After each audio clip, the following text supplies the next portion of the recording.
सुप्रभात बहनों, क्लास षष्ठ। आजकल आपका भाषा में पाठ 7 साथी हाथ बढ़ाना नामक कविता चल रही थी। उसमें मैंने आपको कविता के कठिन शब्द और उसका प्रसंग सहित व्याख्या बता दी है। आज आपको इस पाठ के प्रश्नोत्तर कराते हैं, जिसका पहला प्रश्न है।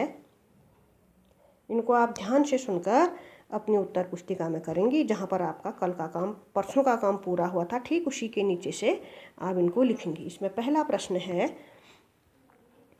इस गीत की किन पंक्तियों को तुम अपने आसपास की जितनी जिंदगी के घटते हुए देख सकते हो।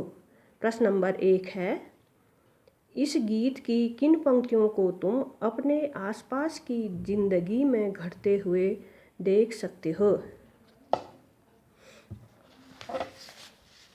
प्रश्न नंबर 1 लिखेंगी सबसे पहले, फिर उसका उत्तर लिखेंगे नीचे से। इस गीत की निम्नलिखित पंक्तियों को हम अपने आसपास की जिंदगी में घटते हुए देख सकते हैं।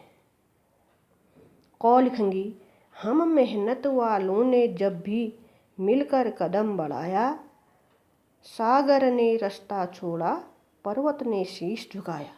एक तो ये पंक्ति है, इसका अर्थ मैंने आपको पहले दिन बता रखा है, समझ में आ गया होगा। इसका क खंड में क लिखेंगी, हम मेहनत वालों ने जब भी मिलकर कदम बढ़ाया, सागर ने रास्ता छोड़ा, पर्वत ने शीश झुकाया। इसका ख लिखेंगी, ख में वो पंक्तियां हैं, एक से एक मिले तो कतरा बन जाता है दरिया। एक से एक मिले तो कतरा बन जाता है दरिया। इसके आप कठिन शब्द आप पढ़ेंगी तो आपकी समझ में आ जाएगा। ख में लिखेंगी, एक से एक मिले तो कतरा बन जाता है दरिया, एक से एक मिले तो जर्रा बन जाता है सेहरा, एक से एक मिले तो राई बन जाती है पर्वत, बन सकती है पर्वत, एक से एक मिले तो इंसान बस कर मैं कर ले किस्मत। दूसरी पंक्तियाँ ये हैं, समझ में आ रहा होगा ना। ये पंक्तियाँ आपको कविता में मिल जाएंगी। क खंड बता दिया, ख इसका पहले प्रश्न का क और ख ये पंक्तियाँ हैं। अब प्रश्न नंबर 2, इसी में प्रश्न नंबर 2 है, सागर ने रास्ता छोड़ा, पर्वत ने शीश झुकाया, शाहिर ने ऐसा क्यों कहा। लिखो, पर्वत ने रास्ता छोड़ा, सागर ने रास्ता छोड़ा, पर्वत ने शीश झुकाया, शाहिर ने ऐसा क्यों कहा है। इसका उत्तर है, शाहिर ने इन पंक्तियों को मनुष्य के साहस और हिम्मत का परिणाम दिखाने के लिए कहा है। पूर्ण विराम। मनुष्य जब मेहनत करना शुरू करता है तो सागर भी अपना रास्ता छोड़ देते हैं और पर्वत भी झुक जाते हैं, यानी बड़े से बड़े मुसीबत भी हल हो सकते हैं। पूर्ण विराम। इसी हिम्मत के कारण मनुष्य ने सागर चीर पुलों का निर्माण किया और पहाड़ों पर भी राहें बनाई। राहें माने रास्ते। अब है प्रश्न नंबर 3। इसी में आगे प्रश्न नंबर 3 है, गीत में सीने और बाहों को फौलादी क्यों कहा गया है। गीत में सीने और बाहों को फौलादी क्यों कहा गया है। तो इसका उत्तर है, सीना मनुष्य की मजबूत इच्छा शक्ति को दिखाता है। सीना मनुष्य की मजबूत इच्छा शक्ति को दिखाता है और कार्यों को पूरा करने का साधन हाथ ही है। समझ में आ रहा है ना। इसका उत्तर है, सीना मनुष्य की मजबूत इच्छा शक्ति को दिखाता है और कार्यों को पूरा करने का साधन हाथ ही है, इसलिए गीत में सीने और बाह को फौलादी कहा गया है।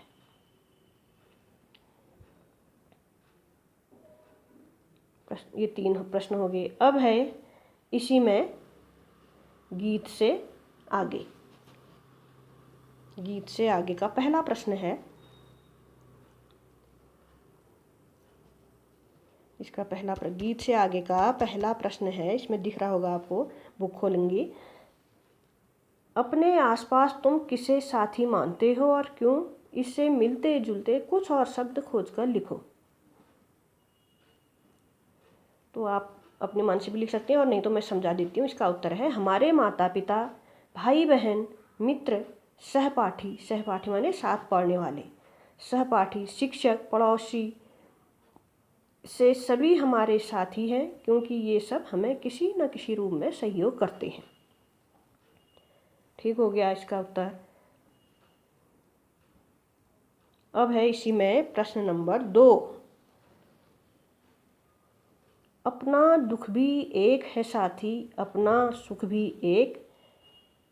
कक्षा, मोहल्ले और गांव, शहर के किस किस तरह के साथियों के बीच तुम्हें इस वाक्य की सच्चाई महसूस होती है और कैसे? प्रश्न को समझें, पढ़ें ध्यान से समझ के, फिर मैं इसका उत्तर बता रही हूँ। ये प्रश्न आपको करने हैं जितना मैं बता रही हूँ। इसका उत्तर है कुछ बातों के संबंध में हम अपने साथियों से जुड़े होते हैं। इन मामलों में हमारी सोच एक होती है और हमारे सुख दुख की अनुभूति भी एक होती है। उदाहरण के लिए जैसे पानी, बिजली की कमी, ट्रैफिक जैसी रोज़मर्रा की मुश्किलों से जब हमारा सामना होता है तो हमें लगता है जैसे हमारा दुख एक है।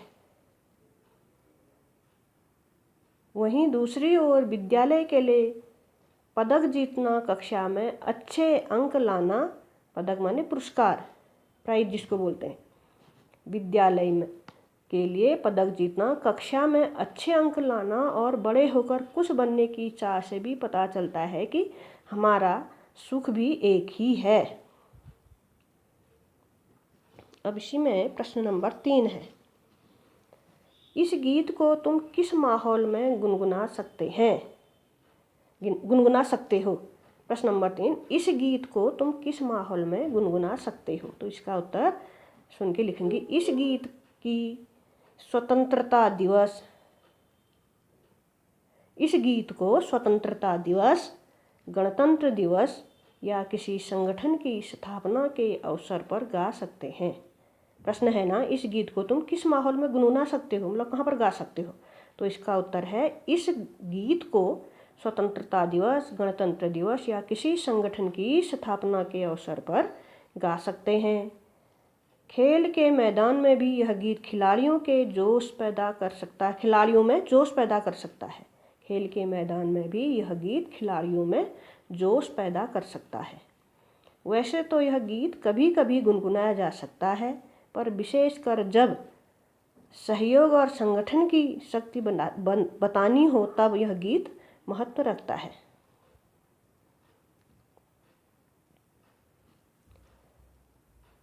ठीक हो गया। अब इसी में प्रश्न नंबर 4 है, इसको भी ध्यान से सुनेंगी। प्रश्न नंबर 4 है, एक अकेला थक जाएगा मिलकर बोझ उठाना। इसका क खंड है, तुम अपने घर में इस बात का ध्यान कैसे रख सकते हो? तो इसका उत्तर लिखेंगी, प्रश्न नंबर 4 लिखेंगी, उसका क खंड उतारेंगी, फिर उसका उत्तर लिखेंगी। अपने घर के छोटे बड़े कामों में माता पिता का हाथ बटाकर हम इस बात का ध्यान रख सकते हैं। क का उत्तर है। फिर इसी का ख है, ख खंड है, पापा के काम और माँ के काम क्या क्या हैं? अपने मन से भी लिख सकते हो, नहीं तो मैं बता रही हूँ। इसका उत्तर है पापा और माँ को बहुत से काम करने होते हैं। जहाँ एक और पापा कार्यालय जाते हैं और घर के आवश्यक बाहरी कामों का ध्यान रखते हैं, वहीं माँ घर की सफाई, खाना बनाना, कपड़े धोना, हम सबों को पढ़ाना, खरीदारी करना और कई छोटे बड़े काम की जिम्मेदारी अपने ऊपर लेती है। अब इसी का ग खंड है, क्या वे एक दूसरे का हाथ बटाते हैं? तो इसका उत्तर है, आप घर में भी देख सकती हैं बटाते हैं कि नहीं, पर इसका उत्तर है हाँ, वे इन कामों में एक दूसरे का हाथ बटाते हैं। इन कामों में एक दूसरे का हाथ बटाती हैं। अब इसी में प्रश्न नंबर 5 है। चलो आज इतना ही है, इससे आगे आपको अगले दिन कराया जाएगा। इनको ध्यान से सुनकर आप अपनी उत्तर पुस्तिका में करेंगी और साथ ही साथ आप याद भी करेंगी। और जल्दी ही आपकी द्वितीय मासिक परीक्षा होने वाली है।